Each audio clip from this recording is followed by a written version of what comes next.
Rantasya, Nur Alangan, dan Soleh Ridwan ini masing-masing sebagai CEO dan Rektor UIPM. Ini merupakan nama yang tidak dikenal. Tapi masa lalu Rantasya Alangan sedikit demi sedikit mulai terkuak.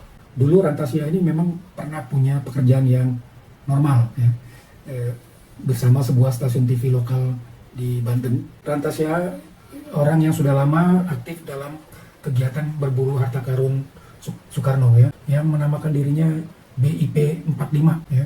Jadi sangat banyak kasus penipuan dilakukan oleh orang atau kelompok yang mengaku bisa memperoleh harta karun tersebut. BIP 45 ini kemudian memunculkan sebuah organisasi baru yang mereka beri nama UNPKFC Southeast Asia, jadi United Nations Peacekeeping Force Council di Asia Tenggara. Rantasya mengaku mengikuti pendidikan militer di bawah Jenderal Alan Meo ini tahun 2010 sampai 2016 dan kemudian mendapatkan pangkat Letnan Jenderal di Shenzhen, Cina. Jadi 11 tahun yang lalu, itu masyarakat di Indonesia dikejutkan dengan berita mengenai 3 orang Jenderal PBB gabungan. Jadi orang-orang yang mengaku sebagai jenderal dari PBB itu ditangkap polisi militer di Medan. Nama UNPKFC menghilang selama beberapa tahun. Nah, dia tiba-tiba memiliki gelar profesor dan doktor. Beberapa tahun kemudian, ini UNPKFC bangkit lagi, tapi bertempat di Thailand. Itu sejumlah perwira menengah TNI itu menerima penghargaan dari UNPKFC berturut-turut 2022-2023. Jadi UNPKFC ini mencatut nama Badan PBB dalam kegiatannya. Nah, Rantasya ini berada di antara para perwira menengah TNI dengan seragam militer gayanya gitu ya, pada setiap pemberian penghargaan tersebut.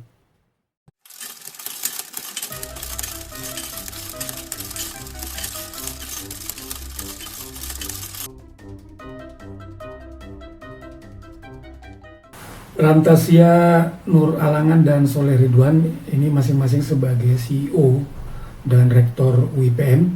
Ini merupakan nama yang tidak dikenal di dunia pendidikan maupun kegiatan ilmiah. Padahal mereka mengaku bergelar profesor dan doktor. Saya search di Google, tidak ada kegiatan akademik maupun karya ilmiah yang mereka hasilkan. Latar belakang pendidikan mereka juga tidak jelas. Demikian juga pengalaman kerja mereka di masa lalu. Jadi seperti kayak di film-film ya, orang yang tidak jelas masa lalunya, ini pasti ada sesuatu yang disembunyikan gitu ya. Kita lihat bahwa Rantasya ini mengaku mendapatkan pangkat Letnan Jenderal dari seseorang bernama Wong Weh Neo asal Cina, dan kemudian gelar Profesor Doktor dari seseorang bernama Sabri asal Malaysia. Jadi Rantasya ini sangat konyol gitu ya, karena mengharap orang akan percaya bahwa pangkat militer dan gelar akademik itu bisa diberikan oleh individu, oleh seseorang, bukan oleh institusi yang memiliki kewenangan. Sampai saat ini saya masih belum banyak mengetahui masa lalu dari Soleh Ridwan, tapi masa lalu Rantasya Alangan sedikit demi sedikit mulai terkuak. Karena Rantasya senang menampilkan dirinya di media online dan media sosial. Dia suka bercerita. Jadi beberapa pernyataannya menjadi petunjuk awal untuk mengetahui masa lalunya. Ditambah lagi ada sejumlah jejak digital sepak terjang Rantasya sekitar 10 tahun lalu bersama sebuah kelompok. Media massa pada September 2024 lalu ini ramai memuat berita tentang Raffi Ahmad yang mendapat gelar Dr. Honoris Causa dari UIPM. Beberapa mempertanyakan kebenaran gelar profesor dan pangkat jenderal dari orang yang memberikan gelar itu, ya, Rantasya Alangan. Jadi di antara banyak komentar ada sebuah cuitan di akun X tanggal 30 September 2024 yang menyatakan dia mengenal Rantasya yang ada pada foto wisuda Raffi Ahmad. Dia ingat Rantasya beberapa tahun lalu merupakan bagian dari komplotan yang mengaku dapat mencari, ya, harta karun Orde Lama, harta karun Soekarno diperbankan di luar negeri, di Swiss. Jadi cuitan di X ini menuliskan bahwa keluargaku sampai hancur dan terkuras harta karena salah satu orang tuaku percaya sama jenderal-jenderal ini. Ini cuitan ini dikutip di sketsanusantara.id dan juga beritapopuler.co.id. Kemudian ada akun X @mazini_JSP menyebut Rantasya orang yang sudah lama aktif dalam kegiatan berburu harta karun Soekarno ya. Ini harta karun yang merupakan sebuah mitos ya. Nah, cuitan ini menjadi petunjuk awal untuk mengetahui masa lalu Rantasya. Akhirnya setelah beberapa hari menelusuri Google, membawa saya pada fakta-fakta mengenai masa lalu Rantasya Alangan. Jadi di Indonesia ini terdapat mitos ya yang terus hidup sampai sekarang bahwa Soekarno itu memiliki harta karun berupa emas batangan dan sejumlah uang mata uang asing yang disimpan di perbankan, khususnya di Bank Swiss ya. Jadi sangat banyak kasus penipuan dilakukan oleh orang atau kelompok yang mengaku bisa memperoleh harta karun tersebut. Mereka mengajak bekerja sama untuk mengambil harta karun tersebut. Syaratnya menyediakan uang sebagai dana operasional untuk mengambil emas dan uang tersebut di perbankan Swiss. Nah, ada pula yang mengaku bisa mengambil emas batangan tersebut secara goib ya dari perut bumi. Pencarian di Google dengan kata kunci Rantasya Alangan harta karun Soekarno ini membawa saya menemukan kelompok yang menamakan dirinya BIP 45, singkatan dari Badan Intelijen Perjuangan 1945. Nah, Rantasya ini juga bagian dari kelompok ini. Ya, jadi agak mudah menemukannya karena pada jumlah media online dia juga pernah menyebutkan dia pernah jadi anggota BIP 45. Nah, kalau dilihat dari jejak digital, kelompok BIP 45 ini, kelompoknya Rantasya ini beroperasi sekitar periode antara 2011 sampai 2014 ya, kurang lebih di periode itu. Nah, pada satu wawancara dengan Gatra.com ini Rantasya mengaku kelompoknya dipimpin oleh Heru Budiono Arnauli atau punya nama alias yang lain yaitu Haryo Budiono. Nah, jejak digital 12 tahun yang lalu itu juga memunculkan nama Heru Budiono atau Haryo Budiono di percakapan kelompok para pencari harta karun ini. Nah, BIP 45 ini untuk meningkatkan kredibilitasnya itu mengaku mendapatkan dukungan dari PBB agar dapat mengambil kembali harta karun tersebut ya. Untuk itu kelompok BIP 45 ini kemudian memunculkan sebuah organisasi baru yang mereka beri nama UNPKFC Southeast Asia. Jadi United Nations Peacekeeping Force Council di Asia Tenggara. Nah, mereka menyebut ini badan PBB gitu ya.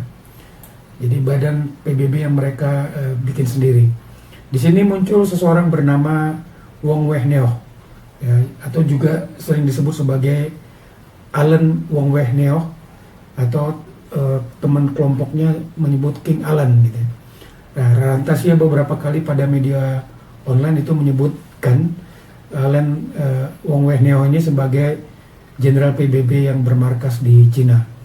Rantasya mengaku mengikuti pendidikan militer di bawah Jenderal Alan Neoh ini tahun 2010 sampai 2016 dan kemudian mendapatkan pangkat Letnan Jenderal di Shenzhen, Cina.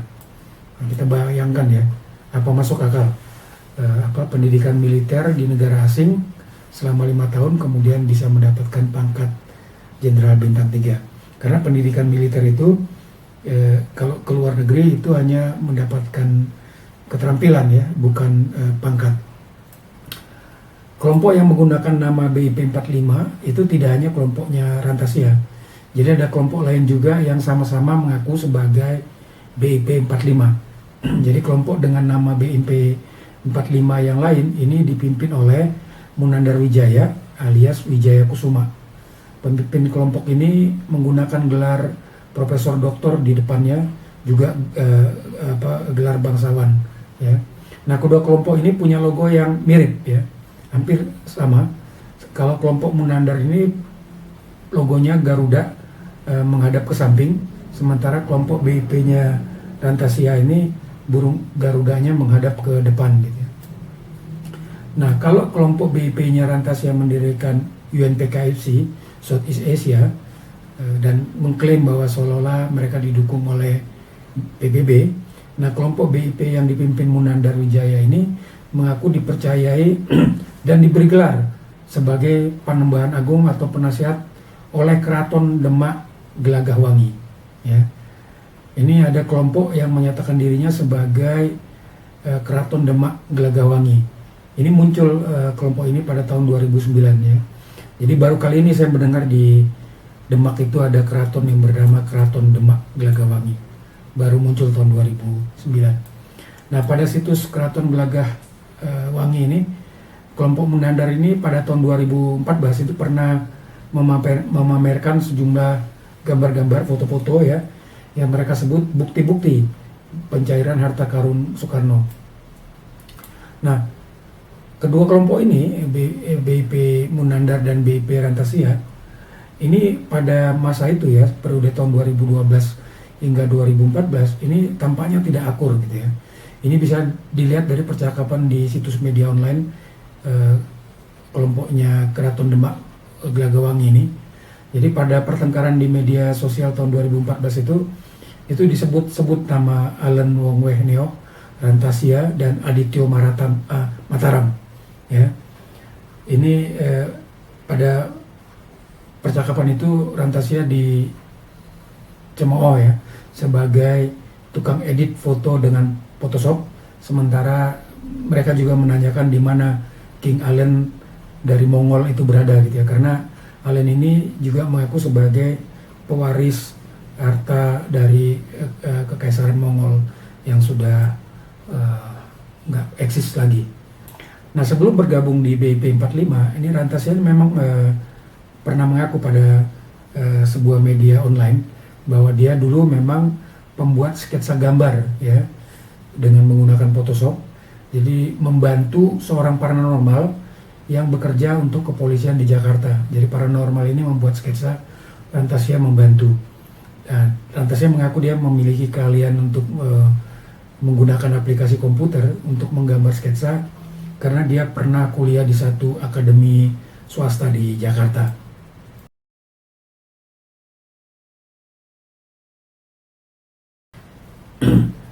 Pada 18 November 2014, jadi 11 tahun yang lalu, itu masyarakat di Indonesia dikejutkan dengan berita mengenai 3 orang jenderal PBB gadungan. Jadi orang-orang yang mengaku sebagai jenderal dari PBB itu ditangkap polisi militer di Medan. Mereka ditangkap ketika hendak menyambangi ya, hendak berkunjung ke Kodam Bukit Barisan di Medan. Nah, propos itu curiga dengan seragam yang mereka kenakan. Contohnya Adityo Mataram ini menggunakan pangkat Jenderal Bintang 5. Jadi ketiganya bermaksud masuk ke gedung Kodam Bukit Barisan, kemudian diringkus oleh Propos, kemudian mereka ketiganya diserahkan ke polisi untuk diproses. Ya. Rombongan 3 jenderal PBB palsu ini dipimpin oleh Adityo Bambang Mataram alias Adityo Hanapi. Jadi dia ini putra mantan Menteri Tenaga Kerja era Orde Lama, A.M. Hanapi. Dia lama tinggal di Kuba dan kemudian pindah ke Prancis mengikuti ayahnya yang menjadi pengungsi politik sejak awal Orde Baru. Nah, sekitar tahun 2010-an gitu ya, Adityo kembali ke Indonesia dan tiba-tiba menyandang pangkat jenderal. Nah, satu orang jenderal yang lain, jenderal palsu yang ditangkap ini adalah Jemi Mokodompit. Nah, dia ini masuk dalam daftar pencarian orang DPO pada Polda Sulut pada saat itu karena ada kasus penipuan di Sulawesi Utara. Nah, apresiasi perlu diberikan kepada wartawan detik.com pada masa itu karena dia meminta konfirmasi kepada direktur pada United Nations Information Center di Jakarta, Michel Zakeo, ini mengenai organisasi yang bernama UNPKFC itu. Nah, Zakeo mengungkapkan pertama, tidak ada personal militer PBB di Indonesia ya. Jadi dia menyatakan tidak akan pernah ada pria berseragam militer dan memakai atribut PBB di jalanan, ya, di lapangan gitu ya. Kedua, tidak ada organisasi bernama UNPKFC di dalam struktur PBB. Jadi itu bukan badan PBB katanya. Yang ketiga, dia juga menekankan bahwa staf PBB di Indonesia maupun di negara lain itu adalah para pakar sipil, ya, dan staf pendukung yang bekerja sama dengan pemerintah Indonesia. Jadi Michel Zakeo ini mengingatkan, ya, banyak sekali orang atau kelompok yang mencatut dan menggunakan logo PBB untuk hal-hal tidak benar seperti penipuan yang tujuannya untuk mendapatkan uang. Nah, Detik.com juga mengabarkan bahwa 1 bulan sebelum penangkapan itu terjadi aksi saling pecat, ya, antara anggota kelompok UNPKFC, ya, sesama jenderal ini saling pecat. Jadi ada 2 kubu. Jadi pada situs UNPKFC Southeast Asia ini Adityo menampilkan surat pemecatan yang dia buat dalam bahasa Inggris dan Indonesia ditujukan kepada Alan Wong Weh Neo dan juga Rantasia Nur Alangan. Jadi keduanya ini disebut Adityo telah menerima anggota baru dan memberikan pangkat jenderal kepada orang baru tersebut tanpa persetujuan terlebih dahulu dari Adityo Mataram. Jadi kita bisa bayangkan, ya, duga gitu ya, kalau ada pemberian pangkat oleh anggota kelompok kepada orang baru sementara anggota kelompok lainnya tidak mengetahui ini, maka kita bisa menduga ini sedang memperebutkan apa gitu ya. Kepada Detik.com 11 tahun lalu itu orang yang mengaku sebagai Humas UNPKFC namanya Lahana Aziz mengatakan King Allen adalah pemimpin tertinggi organisasi itu dan Rantasia adalah salah satu pendirinya. Jadi yang dipecat itu adalah Adityo Bambang Mataram. Nah, Lahana Aziz ini menyebut Alan Wong Weh Neo ini dengan sebutan King Allen. Nah, UNPKFC pada saat itu sudah membuat profil organisasi di sosial media tahun 2014. Saya mengunjunginya. Pada profil itu terlihat, ya, Adityo Bambang Mataram mengaku sebagai pemimpin UNPKFC. Dia mengaku sebagai panglima tertinggi, pendiri dan garantor tunggal United Nations Peacekeeping Force Council of the Southeast Asia, UNPKFC Southeast Asia.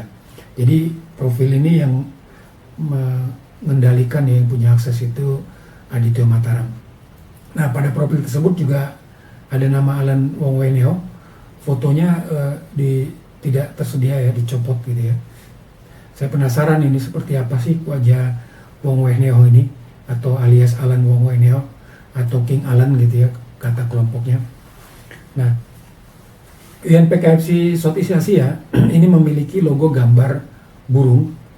Nah, kelompok BIP menyebutnya sebagai burung Garuda, menghadap ke depan dengan bendera merah putih di dada dan angka 45, lalu tulisan BIP di atas kepala burung. Nah, mengapa lambang ini saya sebutkan gitu ya?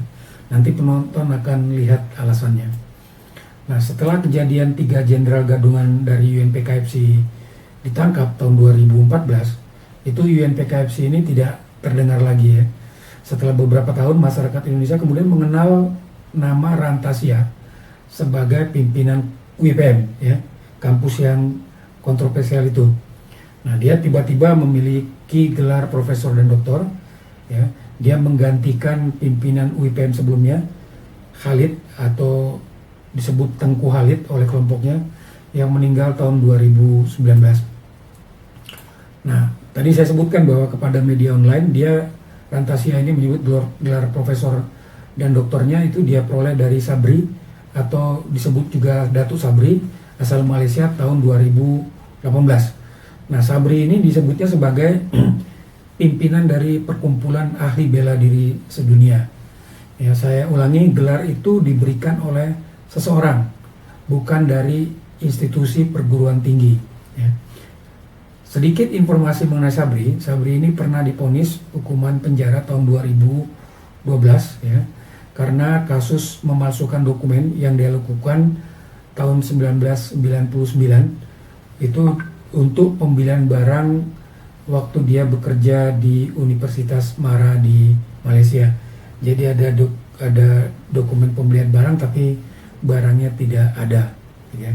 Jadi Ranta Sialangan dan juga ada satu lagi orang Indonesia lainnya ini menerima gelar profesor dan doktor itu dari mantan terpidana kasus pemalsuan dokumen di Malaysia. Nah, mengenai pangkat Letnan Jenderal yang digunakannya, Rantasya menyebut Wong Weh Neo ini atau Lan Wong Weh Neo sebagai Jenderal PBB, ya. Itu dia sebutkan di dalam wawancara dengan Gatra.com pada edisi 16 Januari 2024. Nah, Rantasya beberapa kali menyebut nama Wong Weh Neo ini, tapi dia sepertinya tidak pernah lagi menyebut nama Aryo Mataram sebagai mantan rekan satu kelompoknya gitu ya. Sepertinya dia ingin menghilangkan Aryo Mataram dari catatan perjalanan hidupnya. Nah, saya penasaran dengan orang bernama Wong Weh Neo ini, orang yang memberikan pangkat Letnan Jenderal, seperti apa tampangnya gitu ya. Nah, dari sebuah situs itu saya kemudian memperoleh foto Wong Weh Neo ini yang memakai seragam militer dan pangkat jenderal bintang 5. Nah, pada kerah bajunya itu tertulis BIP 45 dan memakai lencana BIP 45. Ya, kalau melihat desainnya, lencana BIP 45 dan logo UNPKFC ini serupa ya, serupa persis. Jadi ini benar-benar kisah individu yang tidak biasa. Nah, pada foto profil tersebut tertulis namanya sebagai His Royal Highness ya, King Alan Wong Weh Neo, Panglima tertinggi tentara Kerajaan Borneo, Sulu dan Mindanao. Nah, pada bagian bawah foto itu tertulis di registrasi PBB. Jadi tampaknya modus menuliskan di registrasi PBB ini sudah menjadi modus dari komplotan ini sejak belasan tahun yang lalu. Nah, saat mencari tahu lebih lanjut mengenai Wong Weh Neo ini membawa saya kepada sebuah kanal YouTube yang bernama Peacekeeping, dan di situ logonya logo UNPKFC. Nah, ada beberapa video di situ di kanal itu, dan ternyata ada video yang memuat wajah Wong Weh Neo ini. Nah, di situ ada satu video yang sangat mencengangkan gitu ya. Acara pengangkatan Alan Wong Weh Neo menjadi Sultan Sulu Mindanao. Nah, saya terkejut benar dengan isi video itu, benar-benar gila ini.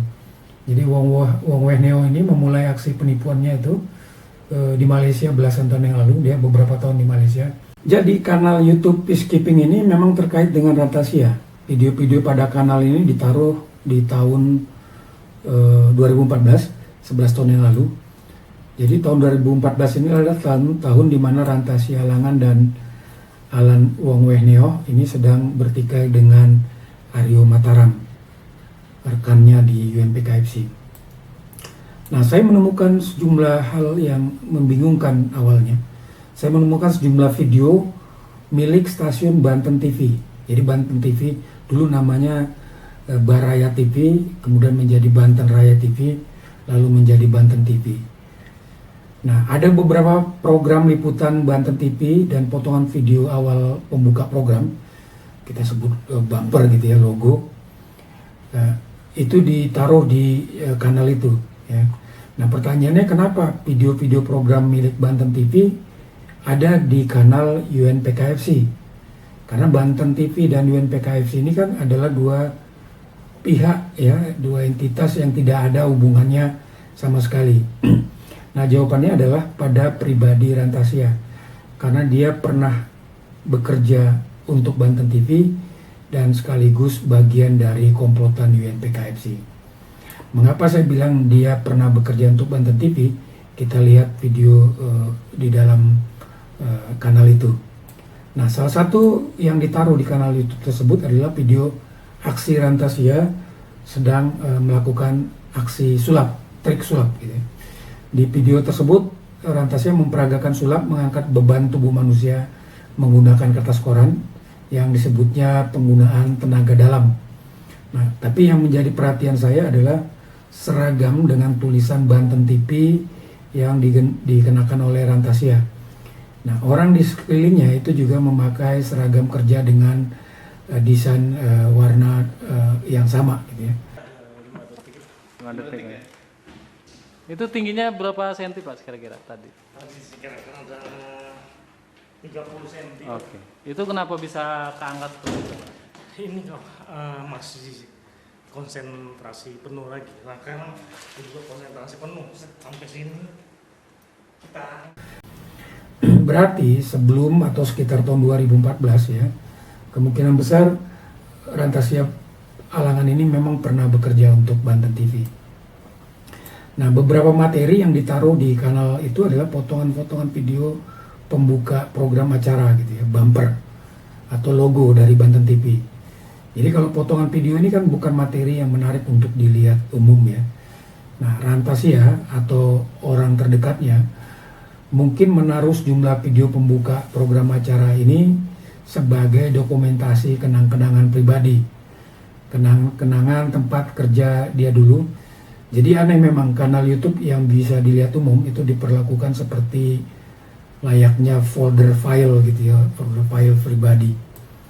Nah, ini kecerobohan, tapi kecerobohan yang dilakukan oleh Rantasya atau orang dekatnya ini sangat membantu untuk mengetahui sejumlah fakta-fakta terkait Rantasya, fakta-fakta yang mencengangkan gitu ya. Nah, potongan-potongan video tersebut memberi petunjuk bahwa dulu Rantasya ini memang pernah punya pekerjaan yang normal ya, bersama sebuah stasiun TV lokal di Banten.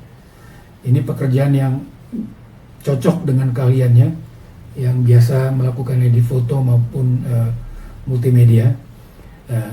Saya katakan bahwa dia mengaku pernah kuliah di sebuah akademi manajemen ilmu komputer swasta di Jakarta, Amik Budi Utomo gitu ya. Nah, tidak diketahui apakah dia lulus sarjana atau tidak.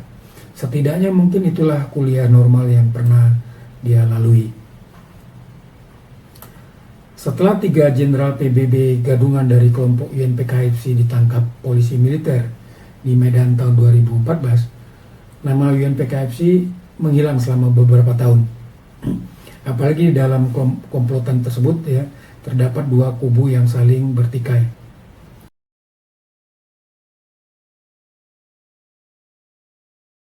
Nah, beberapa tahun kemudian ini UNPKFC bangkit lagi, tapi bertempat di Thailand. Ya, pada satu media online itu Rantasya mengatakan dia mendirikan UNPKFC di Thailand bersama seseorang bernama Apinita Chayachana pada tahun 2019. Ya, diumumkan tahun 2020. Ya, tapi Rantasya sama sekali tidak pernah menyinggung bahwa UNPKFC pernah berdiri sebelumnya, beroperasi di Indonesia, apalagi menyinggung peristiwa 3 jenderal gadungan komplotan mereka ditangkap di Medan tahun 2014. Jadi seolah-olah UNPKFC ini organisasi yang sama sekali baru berdiri. Nah, UNPKFC yang baru ini pada websitenya menyebut bertujuan membangun kerjasama dengan pemerintah Thailand dan United Nations PBB. Kegiatan utamanya mengadakan kegiatan memberikan penghargaan kepada sejumlah orang, penghargaan kepemimpinan dan kemanusiaan. Itu kegiatan utamanya, dan sejumlah kegiatan-kegiatan seremonial lainnya. Jadi tidak ada kegiatan-kegiatan yang strategik ya, membahas sesuatu secara mendalam. Nah, saya memperhatikan logo yang digunakan UNPKFC baru ini sangat mirip dengan UNPKFC sebelumnya yang belasan tahun yang lalu. Jadi hanya letak kalimat saja yang berubah. Ya, kata BIP 45 yang ada pada logo UNPKFC belasan tahun lalu itu kemudian dihilangkan. Ya, itu satu perubahannya. Kemudian merah putih diganti menjadi bola dunia. Nah, 1 bintang besar di atas kepala burung masih tetap ada. Jadi burungnya, burung Garuda menghadap ke depan itu masih tetap sama. Desain sayapnya juga tetap sama. Jadi perjalanan logonya seperti ini. Awalnya logo milik BIP 45, kemudian digunakan oleh UNPKFC Southeast Asia belasan tahun yang lalu, kemudian kini menjadi logo UNPKFC versi baru di Thailand. Nah, logonya mirip, orangnya juga ada yang sama, ya, yaitu Rantasi Alangan. Rantasi Alangan ikut di dalam kelompok belasan tahun yang lalu, kemudian ikut di UNPKFC versi yang baru. Nah, dia diberi jabatan Global Advisor pada UNPKFC yang baru. Nah, yang beda adalah yang dijajakan UNPKFC versi baru ini. Jadi kalau yang UNPKFC belasan tahun yang lalu, itu produk yang mereka jajakan itu adalah jasa mencari harta karun Soekarno. Sementara UNPKFC baru ini memberikan penghargaan internasional yang tentu bisa mengangkat pamor seseorang yang menerimanya. Dan ternyata peminatnya banyak, ya. Nah, nama badan PBB itu dicatut pada pemberian penghargaan tersebut. Ada beberapa kali kegiatan mereka mencatut nama badan PBB. Mitranya Rantasia, Apinita Cacana, yang disebut sebagai ketua dari UNPKFC, dia banyak menampilkan foto-foto acara seremonial di kanal YouTube-nya. Dia mengikuti banyak peringatan hari besar, banyak sekali, hampir semua akun media sosialnya itu berupa foto saja, tanpa narasi dan tanpa suara. Jadi sepertinya tidak ada pemikiran atau pesan yang ingin dia sampaikan melalui media sosialnya, hanya tampilan foto saja. Nah, dulu dia hanya ditulis atau disebut sebagai Miss Apinita Cacana. Nah, setelah bekerja sama dengan Rantasi Alangan, dia mendapatkan gelar dari UPM. Nah, Apinita kemudian menuliskan namanya menjadi Profesor Dr. Apinita Cacana. Gelar itu dia pasang di depan namanya. Dia juga sekarang memakai gelar Datuk. Ya, ini bagi yang tahu ya, gelar Datuk ini gelar kalau di Malaysia gelar bangsawan. Nah, kalau di Sumatera itu gelar pemimpin adat di Sumatera Barat maupun di Melayu Delhi, Sumatera Utara. Nah, bagaimana bisa dia mendapatkan gelar itu, ya, dia di Thailand, di Bangkok? Jawabannya singkat saja, karena kelompok UNPKFC ini bekerja sama dengan kelompok-kelompok lain, termasuk komplotan yang memberikan gelar bangsawan. Nah, di depan namanya juga dia sering tulis titel ambasador, ya, AMB singkatan, atau duta besar, ya. Ini jabatan yang dia dapat dari komplotan lain. Satu ciri khas dari kelompok-kelompok pada jaringan internasional ini, yaitu mereka saling bekerja sama dan kemudian saling memberi gelar kepada mitranya. Ya, UPM memberikan gelar akademik kepada mitranya, sementara mitranya yang memberikan gelar bangsawan dan sebagainya, gitu ya. Jadi mereka saling memberikan gelar sehingga masing-masing orang memiliki banyak gelar dan seabrek jabatan. Nah, Apinita ini juga memperoleh jabatan yang sama seperti yang diperoleh dari Rantasia dari kelompok yang lain. Ya, sejumlah jabatan yang dimiliki Rantasia untuk Indonesia itu juga dimiliki oleh Apinita untuk wilayah Thailand. Seperti dia perwakilan SPIA di Thailand, Direktur Europolis Federation untuk Thailand, anggota International Society for Military Law, menjadi UN ECOSOC representatif di Thailand. Jadi panjang jabatannya. Ada pula sederet jabatan lain karena dia juga menjadi mitra kelompok-kelompok yang lain, ya, kelompok yang ada di Amerika, di Nepal dan India, sehingga semakin panjang jabatannya.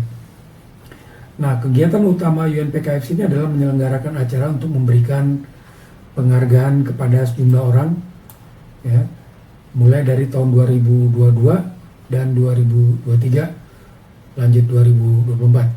Nah, tahun 2022-2023 itu sejumlah perwira menengah TNI itu menerima penghargaan dari UNPKFC. berturut-turut 2022-2023. Jadi UNPKFC ini mencatut nama Badan PBB dalam kegiatannya, seolah-olah kegiatan itu diselenggarakan bersama dengan Badan PBB ya. Nah, Rantasia ini berada di antara para perwira menengah TNI dengan seragam militer gayanya gitu ya, pada setiap pemberian penghargaan tersebut. Nah, UNPKFC ini mulai diperkenalkan gitu ya ke masyarakat sekitar tahun 2020, tapi kelompok ini sudah mengganti namanya sebanyak 3 kali ya. Pada awalnya sebagai UNPKFC in Southeast Asia, lalu kata Southeast Asia-nya dihilangkan sehingga menjadi UNPKFC saja, singkatan dari United Nations Peacekeeping Force Council. Lalu kemudian berubah jadi bukan United Nations lagi, tapi United Peacekeepers Federal Council dengan singkatan yang sama, UNPKFC. Jadi mereka mempertahankan awalan UN gitu ya, karena ini memberi kesan membuat orang salah mengerti ya, bahwa seolah ini adalah bagian dari United Nations. Jadi ini salah satu modus ya. Jadi dalam sejumlah acara itu mereka bekerja sama dengan kelompok lain yang menggunakan nama Badan PBB atau memiliki awalan United Nations ya. Contohnya United Nations Association in USA. Nah, Rantasia Alangan saat ini tampak sedang berjaya bersama UNPKFC versi barunya dan juga dengan UPM-nya. Sementara Adityo Bambang Mataram atau Adityo Hanapi, ini mantan rekan satu kelompoknya, itu mulai membuat satu kelompok yang baru, kelompok yang lain ya. Mereka berpisah jalan. Nah, tampaknya Adityo ini sudah tidak lagi bermain jenderal-jeneralan gitu. Tapi kelompok yang dia bentuk ini juga termasuk yang tidak wajar gitu ya. Demikian episode mengenai masa lalu Rantasia Alangan sebagai mantan anggota kelompok BIP 45 dan UNPKFC belasan tahun yang lalu. Jadi kelompok ini menjual jasa bisa mencairkan harta karun Soekarno. Nah, ini episode pengantar untuk episode selanjutnya mengenai sepak terjang UNPKFC di Thailand. Ini organisasi yang lebih mencengangkan dan juga mengkhawatirkan. Mengapa? Karena kelompok ini sudah mendekati sejumlah perwira menengah dan perwira tinggi di institusi utama pertahanan di Indonesia. Ini sangat mengkhawatirkan jika mereka bisa melangkah lebih jauh lagi. Terima kasih sudah menyaksikan episode ini dan sampai jumpa kembali pada episode berikutnya. Salam.